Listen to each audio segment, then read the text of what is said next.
पुश्तैनी घर को बेचने आए विनोद के साथ घटी एक भयानक खौफनाक घटना। चलिए जानते हैं पूरी कहानी क्या थी। दरअसल में एक बार की बात थी। विनोद अपने परिवार के साथ दिल्ली में रहा करता था और उसके पिताजी की मृत्यु के बाद अब विनोद जो था अपने पुश्तैनी घर को बेचने के लिए अपने गांव पहुंचा। तो यहाँ पर जो था उस रोज़ वो अपने एक दोस्त के साथ अपने पुश्तैनी घर पहुँचा था। तो वहाँ पर वो जो भी किसी से बात करके अपनी पुश्तैनी हवेली बेच देता है, लेकिन जब वो रात में वहाँ से निकलने लगा तो अचानक से ही मौसम के बदलाव की वजह से विनोद और उसके दोस्त को उस रात वहीं उस पुश्तैनी घर में रहना पड़ा। दोनों दोस्त रात में बैठकर बातें कर रहे थे और कुछ इस तरह से उन्हें घर के अंदर अचानक से ही किसी के कदमों की आहट सुनाई देने लगी। दोनों हैरान हुए क्योंकि पूरे घर में उनके अलावा वहाँ कोई और नहीं था। विनोद के दोस्त ने कहा, यार ये कैसी अजीब सी घटना है, यहाँ हमारे अलावा कोई और नहीं है, फिर ये किसकी चलने की आहट है। विनोद ने कहा, यार मुझे भी समझ नहीं आ रहा, ये अजीब सी चीज़ क्या हो रही है हमारे साथ। कहीं हम दोनों के कान तो नहीं बज रहे, लेकिन एक साथ दोनों इस तरीके से कैसे महसूस कर सकते हैं। लगता है इस घर के अंदर कोई है हमारे अलावा, हमें देखना चाहिए। और फिर इस तरह जो था विनोद अपने दोस्त के साथ उस घर के अंदर चारों ओर उस अजनबी इंसान को तलाशने लगा जिसके कदमों की आहट उन्हें उस वक्त सुनाई दे रही थी। वो आहट जो थी पल भर में कभी किस कमरे से तो कभी किसी कमरे से आ रही थी। दोनों हैरान थे और परेशान थे।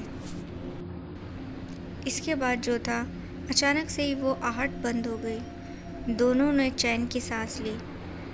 यहाँ पर विनोद के दोस्त ने कहा, यार मुझे लगता है कि हम दोनों ने थोड़ी थोड़ी टिका रखी है ना, तो उसी की वजह से शायद हमें थोड़ा सा ऐसा कुछ महसूस हो रहा है। चल कर सो जाते हैं, फिर कल निकलना भी है। यहाँ पर जो दोनों दोस्त थे वो जाकर अपने अपने कमरों में आराम करने लगे और तभी जो है आसमान में ज़ोर से बादल गरजा और दोनों जो है एकदम से घबरा से गए।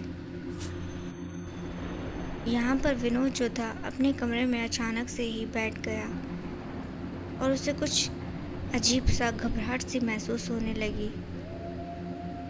अचानक ही उसे किसी के हंसने की आवाज़ सुनाई दी। ऐसा लगता था जैसे कोई लड़की हंस रही हो। उस हंसी के अंदर एक अजीब सा आकर्षण महसूस कर विनोद उस हंसी की ओर चलने लगा और चलते चलते जो है वो उस घर के एक ऐसे कमरे तक पहुंचा जिसके दरवाजे पर ताला लगा था। तो जो सारी चाबियां थी उस घर की उस वक्त विनोद के ही पास थी। उसने अपनी जेब से चाबी निकाली और उस कमरे का दरवाज़ा खोला तो देखा कि वहाँ पर कोई नहीं था। विनोद हैरान था क्योंकि हंसी तो उसी कमरे से आ रही थी, फिर वो हंसने वाला इंसान अचानक से ही कहाँ गायब हो गया। वो यहाँ वहाँ देखने लगा, तभी उसने देखा कि उस कमरे के कोने में कोई तो बैठा है। चारों ओर इतना अंधेरा था कि ठीक से कुछ नज़र नहीं आ रहा था। तभी ज़ोर से घर के बाहर बिजली चमकी और उसकी वजह से उस कमरे के अंदर खिड़की से होते हुए रोशनी आई। उस रोशनी के ज़रिए उस कोने में विनोद ने एक लड़की को देखा तो उसने उससे आवाज़ लगाई, सुनो यहाँ पर आओ, कौन हो तुम और यहाँ कैसे। अभी ये जो विनोद था उस लड़की की ओर देखकर बातें कर ही रहा था कि तभी जो है अचानक से उसके कंधे पर किसी का हाथ आया। वो चौंक गया और एकदम से जैसे पीछे पलटा तो उसने देखा कि उसका दोस्त उसके पीछे खड़ा था। उसके दोस्त ने कहा, यार तू इस वक्त यहाँ क्या कर रहा है? तेरी आवाज़ें मुझे मेरे कमरे तक सुनाई दे रही थी। किससे बात कर रहा था? तो इस पर विनोद ने कहा, अरे तुझे दिखाई नहीं दे रही? वो उस कोने में एक लड़की बैठी है, बस उसी से पूछ रहा था, अचानक यहाँ कैसे आ गई? दोस्त ने उस कोने में देखकर कहा, क्या बात कर रहा है? वहाँ तो कोई भी नहीं है। ज़रा देख ध्यान से, लगता है तेरे को ज़्यादा ही हो गई है। तभी नशे में अजीबोगरीब बातें कर रहा है। ज़रा ध्यान से देख, उस कोने में कोई भी नहीं है। तो यहाँ पर जो विनोद था वो अचानक से ही जैसे पलट कर देखता है तो सच में वहाँ कोई नहीं था। अब उसका दिमाग चकराने लगा। उसने मन में सोचा, यार पी तो रखी है लेकिन इतनी भी नहीं कि मैं किसी को इमेजिन करने लगूं।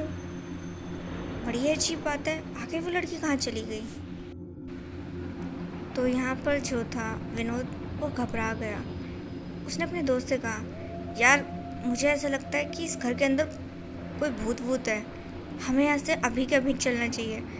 ज़रूर वो हमें मारना चाहता है। शायद इसी वजह से पिताजी इस घर को छोड़कर शहर में हमारे पास आ गए थे, लेकिन उन्होंने हमें इस चीज़ के बारे में कभी बताया नहीं कि इस पुश्तैनी घर में ऐसा भी कुछ है।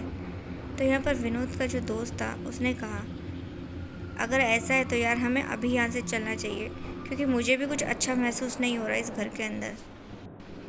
दोनों दोस्तों ने उसी तूफ़ानी रात में अपना बैग उठाया और घर से बाहर जैसे ही निकले तो अचानक से ही उन्होंने घर के अंदर एक भयानक काले धुएं को देखा, जिसका चेहरा था वो ज़ोर ज़ोर से हंस रहा था। और जैसे ही वो घर के बाहर पहला कदम रखते हैं, घर का दरवाज़ा ज़ोर से बंद हो गया। दोनों चीखते हुए उस घर से दूर हट गए और फिर वो हमेशा हमेशा के लिए उस जगह को छोड़कर निकल गए, क्योंकि वो समझ चुके थे वहाँ पर कोई तो बुरी ताकत है।